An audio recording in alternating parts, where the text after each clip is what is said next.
All right. Hello, everyone, and welcome. My name is Megan Davis. I am the chair of the League of Women Voters of Warren and West Morris counties. At this time, I would like to introduce Angelina Ahart. She is a student of Mount Olive High School, and she will be reading an opening statement on behalf of our league. Angelina? Thank you. Good evening. On behalf of the League of Women Voters of Warren and West Morris counties, I am pleased to welcome you to their virtual candidates forum for the Mount Olive Board of Education. My name is Angelina Ahart. I am a student of Mount Olive High School. I am in the 10th grade. I'm involved with the school's mock trial and model UN teams, as well as I'm enrolled in the AP US Government and Politics course. The LWV is a nonpartisan political organization that encourages informed and active participation in government. Elections and voting are core concerns for the League. The League is committed to providing fact-based information about issues and position candidates take on those issues to help voters make their own decisions and participate in the electoral process. The League envisions a democracy where everyone has the right, the knowledge, the confidence, and the opportunity to participate. The League of Women Voters never supports or opposes candidates for office or political parties.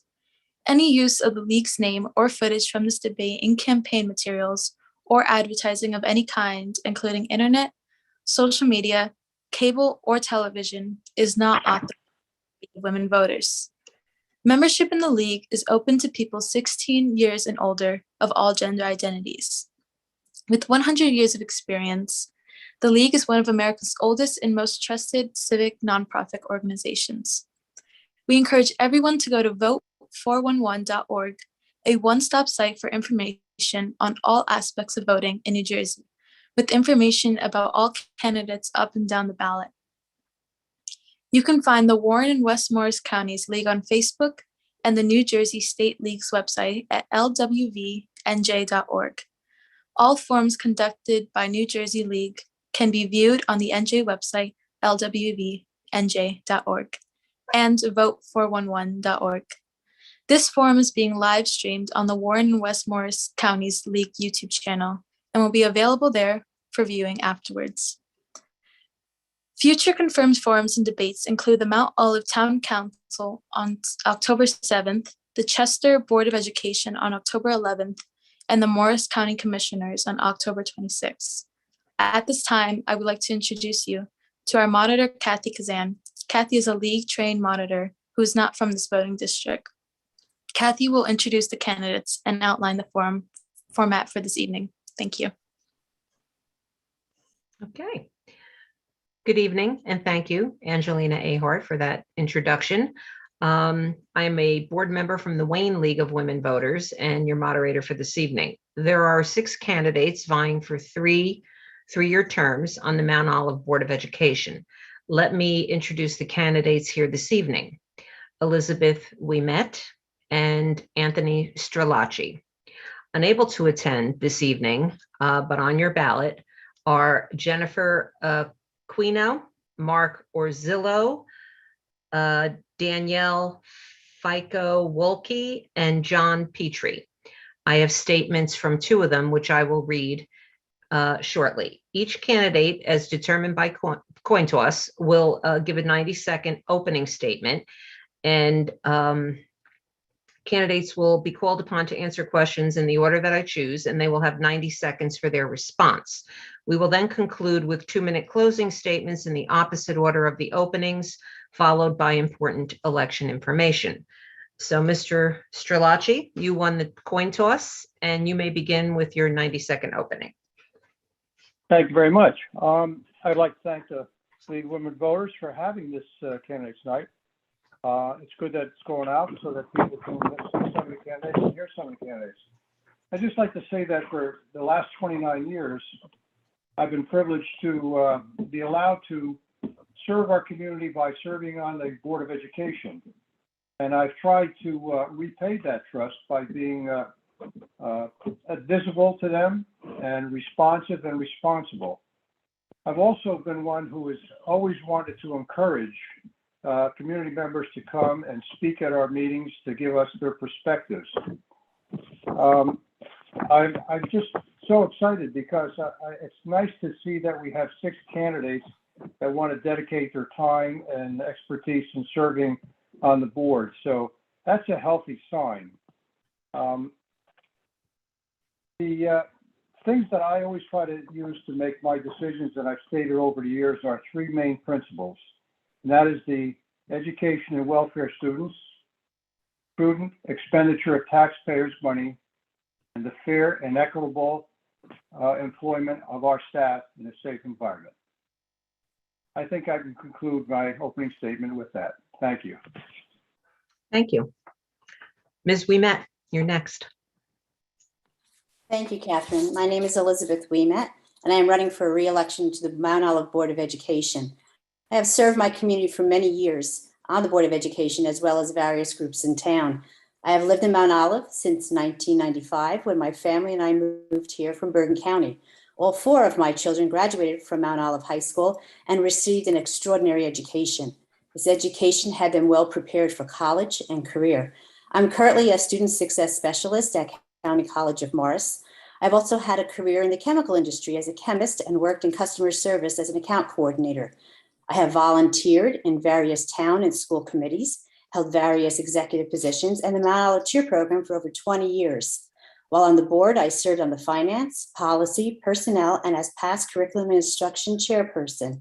I was also in the recent past, 2017, 18, and 19, elected president by my board peers. I have always supported all students to have the advantage of being able to experience a world-class education at Mount Olive. All students at Mount Olive can do and try anything they wish. We are an inclusive community and encourage the education and awareness of each and everyone to feel supported, safe, and know there is always someone to help boost their self-esteem and well-being. Thank you. Okay, at this time, I will read the 2 statements that were provided, beginning with Jennifer Aquino. Thank you very much for allowing me to send in a statement. I apologize for not being here tonight, as I've had a last-minute work commitment. Last year, I had the opportunity to sit on Mount Olive's Board of Education, appointed to fill a vacated seat. During my time serving, I observed several opportunities to make our district even stronger. So why am I running? As a lifelong educator, my focus has and continues to be our children, providing them with the best education possible while keeping our schools safe and healthy. While serving on the board, I sat on the Curriculum Instruction and Technology Committee and learned that our work there is far from complete. I believe we need a tighter curriculum, access to courses for all students in the middle and high schools, and a curriculum that is accessible to all parents. As a school board, I also feel we are called to be more fiscally responsible. I will help influence the fiscal health of the district and make smart decisions on where voter taxpayer money is best spent. And lastly, I want to ensure everyone has a voice in making educational decisions and their voices are heard, even if those voices all don't agree. It provides a well-rounded perspective that makes us a stronger community for our children. Thank you. Next statement is from, let me get his name here somewhere, John Petrie. I apologize for the late cancellation. While I take this election seriously, my job has to come first. I have been a member of the board for 3 years as an elected member and have sat on the board for the past few months to fill in the vacancy. I believe that the strength that I bring to the board is my vantage point from the business side. One of the strengths of the Mount Olive board is having members from both the academic and business worlds. This ensures we are looking at the district holistically. I have 2 children in the district, one in the middle school, one at Mountain View. One of the reasons it is important for me to continue to serve on the board is my children still have almost a decade left in the schools. As a parent, I like having board members that still have that connection. If elected, I will do my best to do the right thing and look at what is best for the students, teachers, and citizens of Mount Olive. I would be grateful for your support in the upcoming election. Okay, that concludes our opening statements, and we'll move on to questions. First question, and Mr. Strelacci, you will be answering first. What is your top? You will be answering this question first, sir. What is your top school budget priority? Why? And how would you manage any budget cuts from declines in funding for our school district? Well, always my top school priority, and it goes back to my first principle, the education and welfare of students. Whenever we constructed a budget, the first place I want to put the money is in the classroom. We've done a lot of building, we've bought a lot of equipment, we've done a lot of things, and if we had to cut, that would be the area where I would cut. But I do not want to cut anything from the classroom. I want to make sure our teachers are well informed so we continue with PD. I think that we have to continue to look at our curriculum and make sure, and we rewrite curriculum all the time, and to make sure it's relevant to what is needed in today's world. But my number one priority is to make sure that the teachers have what they need in the classroom to be able to teach the students. That has to always be anybody's number one priority. Thank you. Ms. Ouimet, same question. Thank you. I also feel that it's very important to provide tools for our students and also our teachers, because our teachers are the ones that are doing the instruction. At the same time, we need to continually upgrade our facilities to make sure that we are providing an environment that is healthy for the students. There was another part to this which said about budget cuts. Is that correct? How would you manage any budget cuts from declines in funding? Thank you. What I would do, again, as my colleague had said, we do construct the budget every year. We have a budget committee that reviews this. And if there is anything, and I always continually question anything, I could go back and check my record and you'll see when I question different things, because I think it's important for the community to know why I'm asking these questions. We don't work in a bubble. We work together, but also at the same time, the community should know why we're voting the way we are. We're elected officials and we have that responsibility back to them.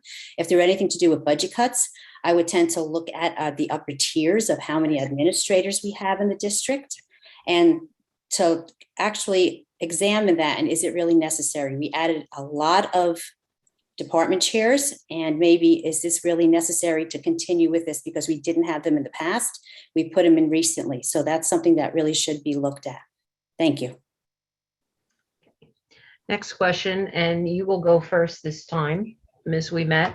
What are your plans on how would you like to see the Board of Education handle the new developments in town that are going to be bringing in a lot of new students? You want me to reread that?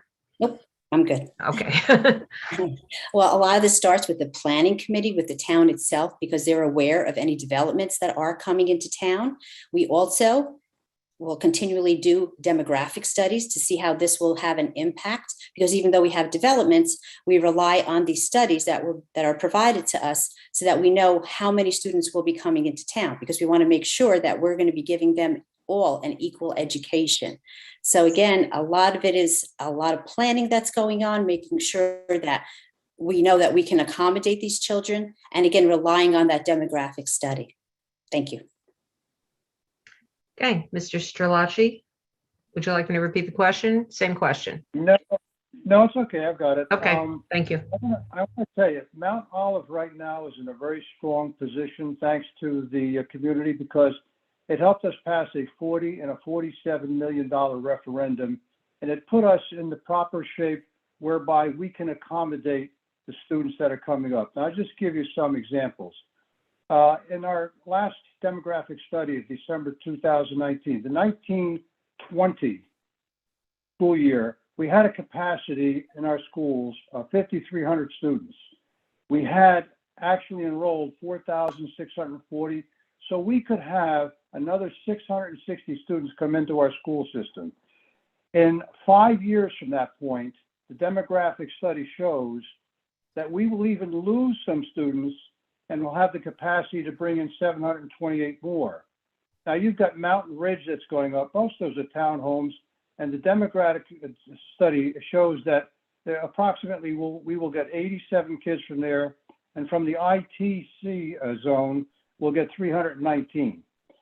In addition to that, we have to realize that there are some mitigating factors why we can stay with the figures we have, because each year we're graduating 350 to 400 kids out of our district. And also, families are now depleting themselves of enrolled students because they've all graduated. We are in great shape. We will not have to build any more buildings. I can guarantee you that, because we have the space to take care of them. Thank you. Okay. It's question number 3, and you will answer first, Mr. Strelacci. Do you support middle school students being asked their preferred pronouns in class? If so, at what age do you think it's appropriate? And do you believe parents need to consent to students being asked that question? Well, first of all, there's school law, 1880 36-41. And it says that the professionals should discuss the gender pronouns with the students and should accept them. But there's also a law, 18A 36-34, that says that no survey, no one should be put in that position unless they have a written statement and permission from a parent or a guardian. And I agree 100% with that. They should also be shown the document that would be in question. So that's where my stance would be. I would side with the law. I would side that the parents have the right to make that decision and opt out of that decision. And I don't think it's generally been abused, to be honest with you. Thank you. Ms. Ouimet? Thank you. Also, I'm not going to repeat what Tony had just said about the statutes. They do stand, so we do have to follow them. The one thing that does state is that a school district shall accept a student's asserted gender identity. So if a student is asserting their gender identity, that is when there would be a discussion that would be started. And again, parents should always be a part of this. A parent should know what's going on with their students. Maybe they don't feel comfortable at home beginning that conversation. So we're there to support them. If they want to begin that conversation with us, we'll be more than happy to. And again, this is, again, a familial thing. The family should all be a part of it. It doesn't happen in a bubble. We try to work all the time with anything with students and parents together. Thank you. Okay. Question number 4, and you will go first this time, Ms. Ouimet. How will you support CDC and local public health department guidance regarding mask mandates, vaccination recommendations, and quarantine procedures related to the current COVID-19 pandemic? Thank you. I will support it if the CDC comes down with recommendations. A lot of times it has to do not just with the CDC recommendations, also has to do with the mandates that are handed down. And we are under the mandates of the Department of Education. So if that is handed down to us, we are to follow that. We are here for the safety of our students. I would not want to hear that there was one student that was compromised because of us not following a mandate that was handed down to us. Thank you. Mr. Strelacci, same question. Yes, I agree 100% with Ms. Ouimet just said. We have to follow the mandates and what have you. But I want to tell you, I visited all of our elementary schools yesterday, and I stopped in classes and what have you. And I want to tell you, the kids are just fantastic. I was in a kindergarten class, and they were all wearing masks. Didn't bother them at all. I think it bothers the parents more than it bothers anything else. But it's so confusing because the CDC seems to vacillate every time. They keep changing or what have you. And yet we have a mandate and an edict from the governor that says you have to wear masks in school. That's the safest place for kids. We have air filtrations, we have ventilations, we social distance and what have you. And then when they go out to play sports, they don't need masks. When they go out shopping in busy places, ShopRite, but they don't need masks. So that's very confusing. But unfortunately, we have to follow the law. But I want to tell you, the kids are doing very well. They handle it very well. And our staff will make sure that they make it as comfortable as possible for these children. And also, if someone has a special need, they will be taken care of also. Thank you. Okay. Next question, and you'll go first, Mr. Strelacci. What thoughts do you have on ways to increase diversity education and practices within the school system, both in the classroom and with employees? Well, we practice that all the time. The superintendent puts out guidelines all the time with diversity, and we have professional development on that all the time. I don't know how, and people keep bringing this up that we have a problem. We don't have a problem. Our school system has been running very, very nice. We have, the colleagues who work together and everything else. I don't see where we have a diversified problem, but we've had a new curriculum to address that we started this past year, and hopefully things continue to work out. It's been running very, very smooth, and I don't really see that we have a big diversity problem, although we have a very diverse community. But I'm very proud of the way we handle things at Mount Olive School District. Thank you. Okay.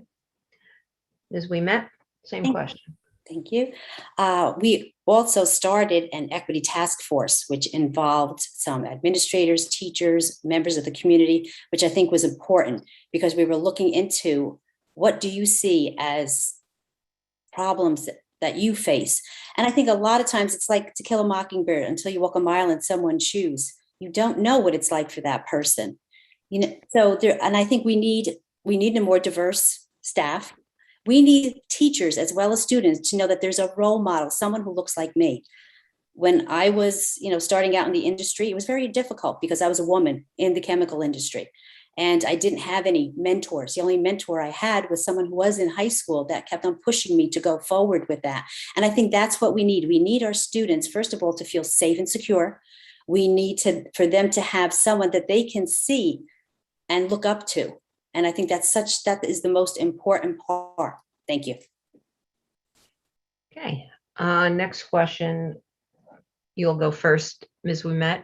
What role, if any, should the superintendent of a school district have with regard to PTO or PTA organizations and their fundraising programs? Thank you. Well, our superintendent is very supportive of our PTO, PTAs. I know everybody has a different name for that. He actually has a president's council where he meets with them. Many years ago, I had said, we seem to be doing everything in a bubble. We're in silos with each of the different elementaries.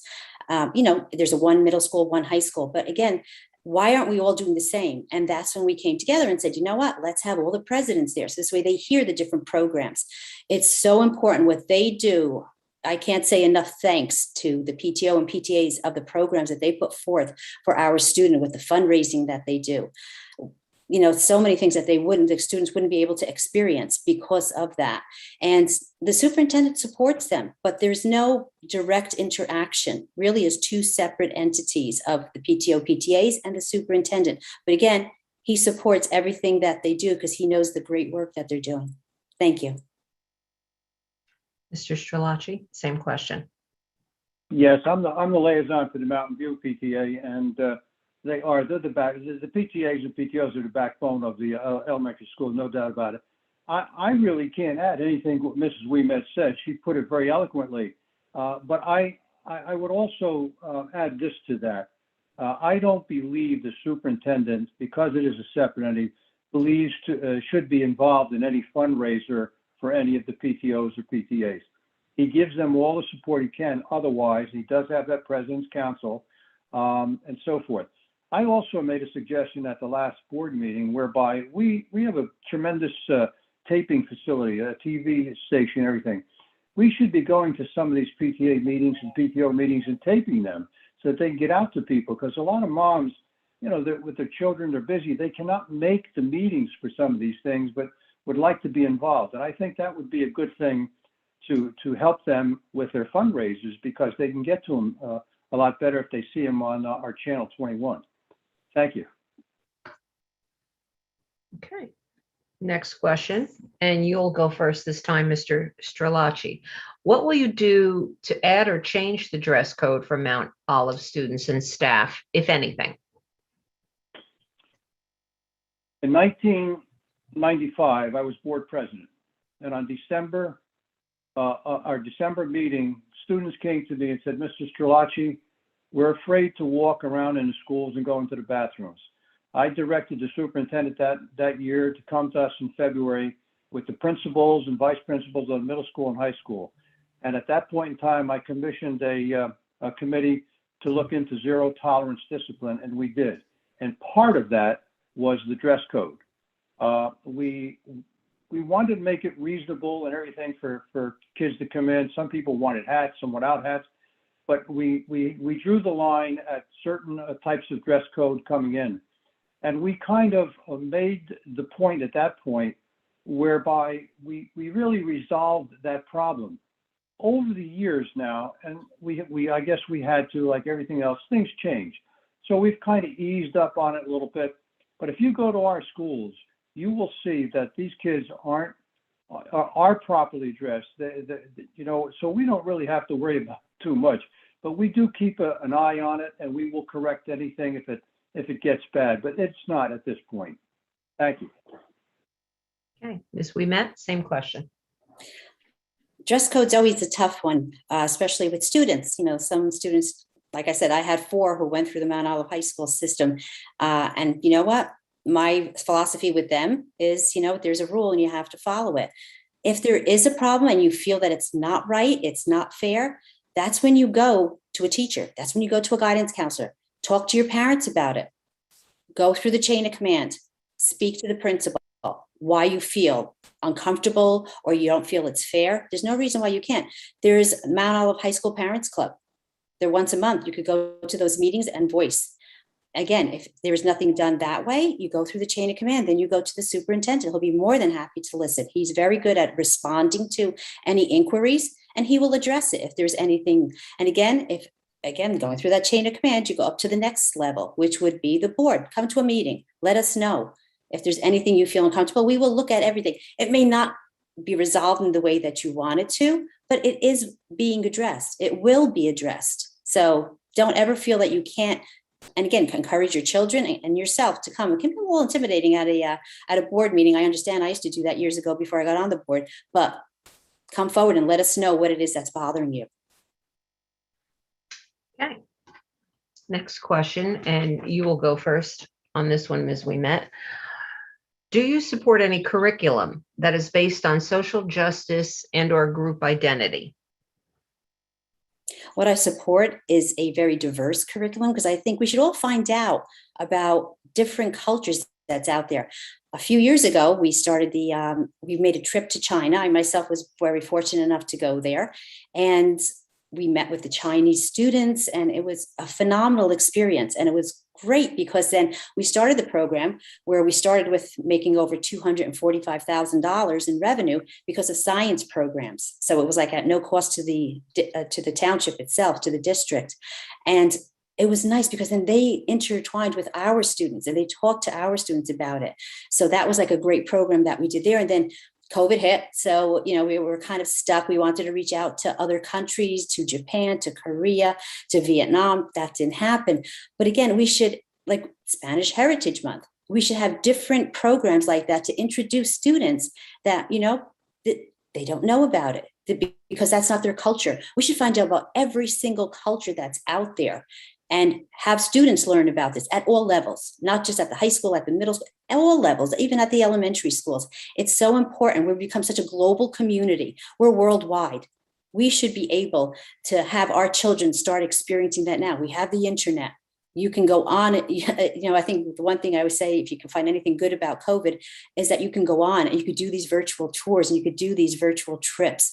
And it's so important for our students to experience that all the other cultures that are out there. Thank you. Mr. Strelacci, same question. Well, it's a broad spectrum. And that's where individual board members will have to make some decisions. Yes, we should continue to look at all kinds of curriculum. And then what we have to do is, look at what that curriculum is. I mean, there could be some good curriculums to put out and some bad curriculums to put out, but we would have to get into it. And like Mrs. Ouimet says, there's plenty of things that we could look at. The biggest problem we have, to tell you the truth, is finding the time to put more curriculum in. These kids are strapped as it is what we're trying to teach them. But yes, we should continue to look at all kinds of curriculum, but it becomes an individual decision on a board member whether they like that particular part of curriculum or not. But let's continue to look anyhow. Thank you. Okay, next question, and you will be going first. How's that possible? Yeah, I guess so. Okay, Ms. Ouimet, what do you consider the most important challenge or challenges other than COVID facing your school district, and how would you address them or it? Oh, I'm sorry. I thought you were still reading. No. Okay, thank you. It's always, as everyone always says, fiscal responsibility. And what does that mean? Being able to pay your bills, making sure that our budget is covered, making sure that we're providing our students with everything that's there. The biggest challenge is going to be state aid. You never know what's going to happen from year to year with state aid. So you can't depend on that state aid number coming in. So you really have to be very wise with the way we're spending our money. But at the same time, making sure we're still giving our students all the opportunities to have that great education. Thank you. Mr. Strelacci, same question. You know, I'm sitting here laughing because Liz and I have worked together so long, we think alike. And what she just said is everything I would have just said. The other thing I might add to that is that we have to keep looking at what we offer in the way of curriculum. It has to match up for the students of what they need to be successful in the workforce today. So, I mean, it's simple things like, do we need Algebra 2 anymore, or should we be talking about financial application? Do we need to delve so much back into geography and history, or do we need to talk more about current events? So those are some of the things that we have to keep looking at. We will also, like she said, we have to look at our budget. We have to make sure that we are able to supply and the students with what they need to be successful. But everything else she said, I agree 100% with. Okay. Next question. You will be going first, Mr. Strelacci. Do you support you. middle? Sorry, did I mess something up here again? Was I unfair? Do you support middle school students changing their gender identity in school without parental consent or knowledge? Generally, I think students in school should never be able to do anything without parental guidance and written permission. I am not a psychologist, so I really can't answer anything about genders and what have you, and psychologies and what have you. But I would simply leave it at this. Things will happen, but we are educators of children, and what we have to do is look out for their welfare. And the way we can look out for their welfare is include their parents and get parents' permission to do whatever they have to do. Thank you. Same question as we met. You know, what Tony said before is exactly it, because it's like words out of my own mouth. We have been working together too long with this. Again, same thing. We also, at County College of Morris, we do the she, him, he, hers. And when we refer to anyone, we always say they, so that this way the student is not feeling uncomfortable. If a student reaches out to someone, well, then that's when the counselor there is advised about it, and they advise the student about it, and we'll talk about it. But then the parents should be brought into it too, because again, like it's the same question as before. It's a familial thing. They should know what's going on in that student's life. It may be an indicator of maybe some behavior and other things. But as Tony said, we're not the experts. That's why we don't run the district. We just make sure the district is run well. And that's why we rely on those psychologists and psychiatrists and all the other counselors that we employ, just to make sure that we are there for the students and we're doing the support that they need. Thank you. Okay. Next question, and you'll go first this time, Ms. Ouimet. Do you think parents should be involved in curriculum planning? If so, how and to what extent do you believe they should be involved? Well, it's funny you ask this, because about 5 years ago, there was a committee that was put together, and it was a phenomenal committee that was put together. It was administrators, it was teachers, it was parents, it was even some older students, some younger students, and we met at the middle school. We each had a little table, and there were certain questions that was brought forth. And it was such a great thing because then we're finding out from parents what their thoughts and ideas are. Like, we're on a board. We're not, I'm going to say for myself, I'm not an educator. I don't come with an educating background, even though I'm doing advising right now, but I don't come with that background. So having the teachers as guiding us, and the administrators were there, and then they would lead, and they would be like the moderator, like yourself, and go through all the questions. But it was nice because the parents were all a part of it. And then we took all the information, and then it was compiled, and then it was looked at, and then there was a big report that was done. And it was really interesting. And it's nice because parents, I've been a parent, I want to be a part of my child's education, but I know I don't have the expertise. I rely on the teachers. I relied on the administration to do this. But it was nice to feel a part of it, so that, again, those silos everybody keeps on talking about, we don't want the silos. We want everybody to feel a part of it. But again, the administrators are making the decisions and seeing what is the best for the students. But it's nice to get the input from the parents to incorporate that in any changes that they would be doing or any enhancements. Thank you. Mr. Strelacci, same question. Just about in anything we do in the school district, we try to include the parents. We need their ideals, their expectations. We need their perceptions.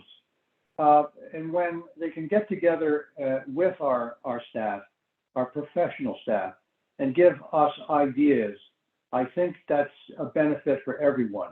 However, to a point. And that once we get to that point and we all put our input in, then it's up to the educated professionals to end up finally writing the curriculum. I think that's the best way to go about this. Thank you. Okay. Next question, and you'll be first here, Mr. Strelacci. What are your main priorities if elected to the Board of Education? I'm going to go back to what I've stated over the many, many years that I've been on the board. I make my decisions based on three principles. I make it on decisions based on the education and welfare of students, the prudent expenditure of taxpayers' money, and the safe and equitable, the fair and equitable employment of staff in a safe environment. If I continue to abide by them, I make correct decisions because everything will evolve around those three principles. You cannot have a separate agenda on the board. You have to work together on the board. And so my goal has always been to have unity on the board. I think that's what I would work towards more than anything else, because if we stay together and we work together, we get a lot of beneficial things done for our district. And it's proven that way, in that at this point in time, look at how well our school system is rated. I have written a piece that said at one point we were in the top 8% in the nation in our high school. I just found out this past week we're now about 4%. So I think we've been making some right moves, and I hope to be able to continue taking care of the board the way I've tried to take care of it for the past 29 years. Thank you. Same question, Ms. Ouimet. Could you just repeat that, please? Sure. What are your main priorities if elected to the Board of Education? Is always going to be to provide an excellent education for our students, to do the best that I can to do that. We want our students to get out there into the world to be prepared for a career, for college. And the best way we can do that is I can listen to my colleagues, as Mr. Strelacci, my esteemed colleague, had said. We want to work together. We work together as a board. We always want to work together to see what we can do to provide that great education for our students, to make Mount Olive the legacy that it is and the legacy that it will continue to be. I will do my best to help work with other people to make sure that those students get that. Thank you. Okay. Next question. And you will be first, Ms. Ouimet. What are the three questions that you would ask a candidate for district superintendent? What would you hope to learn about the candidate from those questions? Okay. Nope. Was on mute. Thank you. Well, first of all, you want to know what was your track record of achievement in your previous districts, because that will tell you something about them and how they fared in the previous district they were in. Another one I have is, what would you foresee as the greatest challenge you would face in the Mount Olive district? Because they should have come prepared knowing our district. We wouldn't want someone coming in and not knowing exactly what we had. You want it to be a continuance. You don't want somebody to come in, it's like a stopgap, and then you continue. Again, a nice little flow. So you want them to know the district. So by asking them what they see as a challenge here and how they would face that challenge.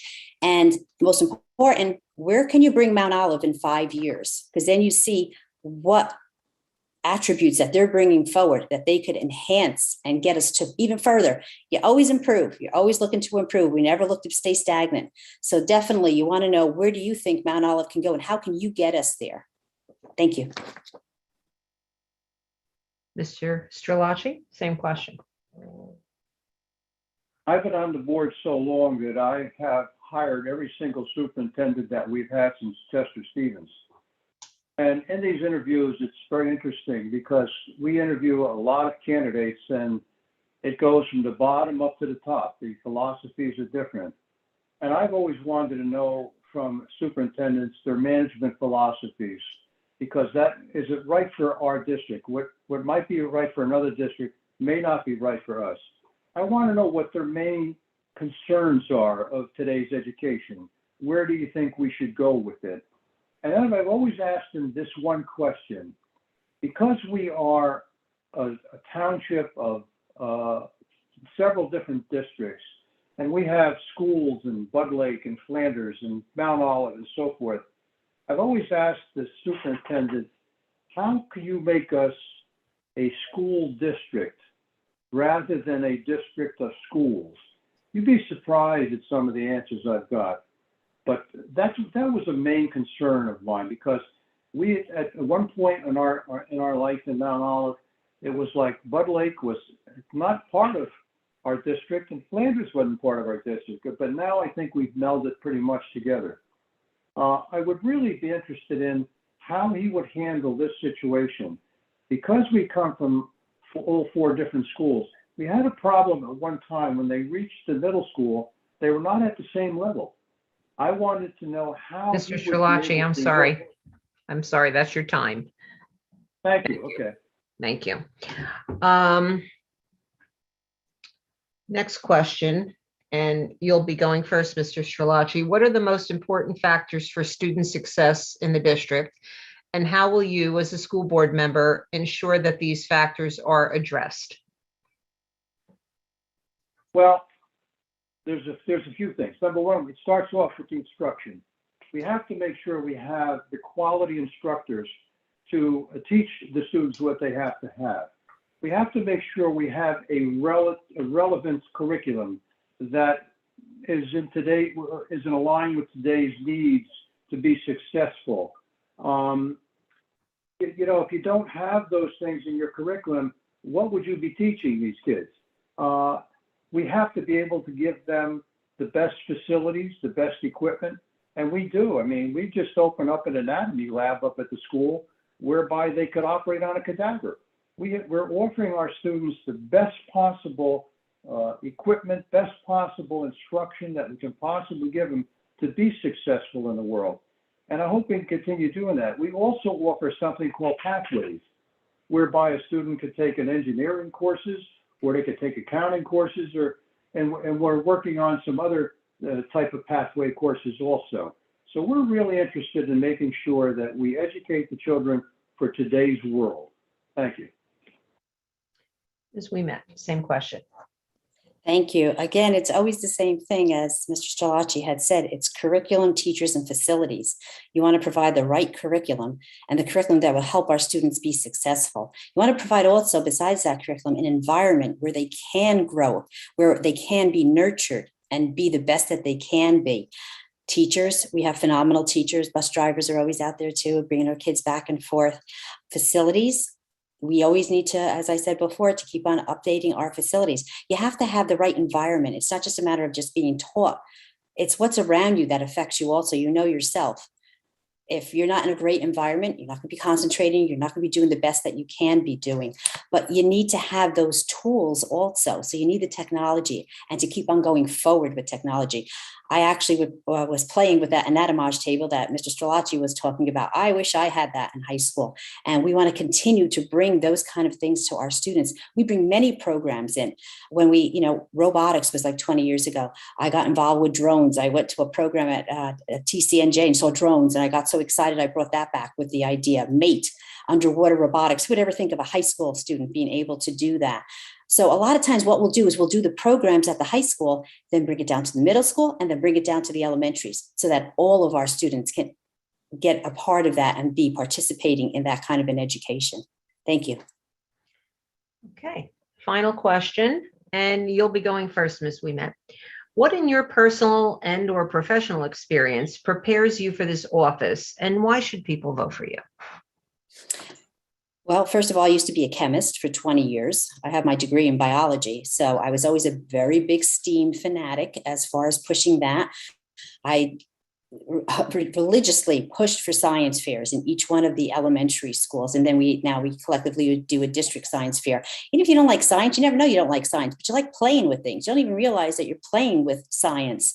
So just exposing the students to that and letting them know that, that's out there. You can play, you can do different things. And you don't realize you're learning at the same time. So I think my drive and my ambition and just my enthusiasm of always learning something new, and I hope to continue that. As far as making the students know, you can continue that. But at the same time, you want to make sure you're giving them that safe environment so that they know they can thrive and be able to experience everything. We have so many electives, and it's so great that we keep on looking at that. And I'm always looking at something new and something different, reading the ACSD program magazines and looking always on, with science things. I'm going to tell you, I love the science part of it. I love the art part of it, incorporating STEAM into it. I thought that was a great thing where you're incorporating art and drama with the LED curtain that we gave to the students. So you can do anything. You can try anything. It doesn't matter. You can try anything that you would like at Mount Olive. And I hope that, that you would understand that I just want to keep on going with this. I think I'm on a great roll and I just want to continue. Thank you. Same question, Mr. Strelacci? Well, I've been in my own business for 50 years and I've had to be management, budgeting, and operations. So I have all of that experience in me, but moreover, I've been on the board a long time. And I think I've brought a lot of leadership to the board. I've been president and vice president several times. I've chaired a lot of committees. I've done a lot of things for our district. I'm very proud to say that I've been a catalyst for zero tolerance discipline. I at one point saved the elementary instrumental and choral music programs.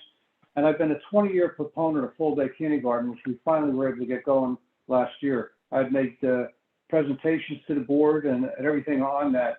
So I also pride myself in being a unifying person on the board and a calming force. I genuinely like people and I want to see us all succeed. And I know that my record will show, I believe, that I've done a very, very good job for our community.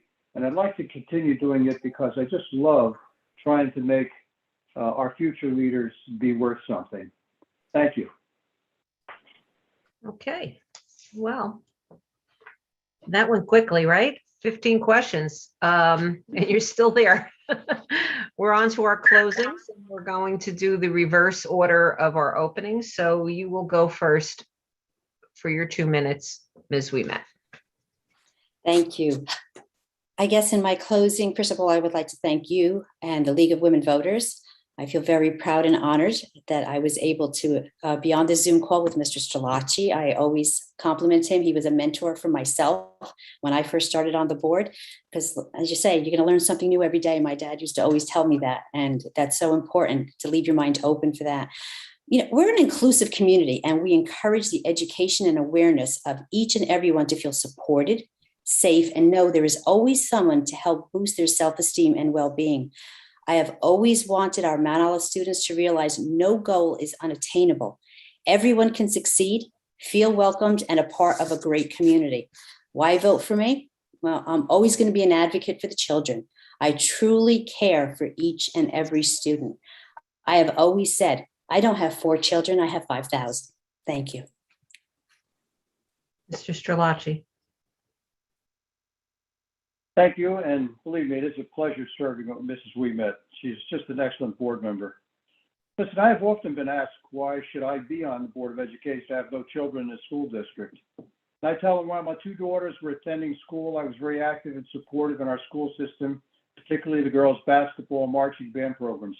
I even directed their banquets at the end of the year, and for 20 years, I announced their band competitions.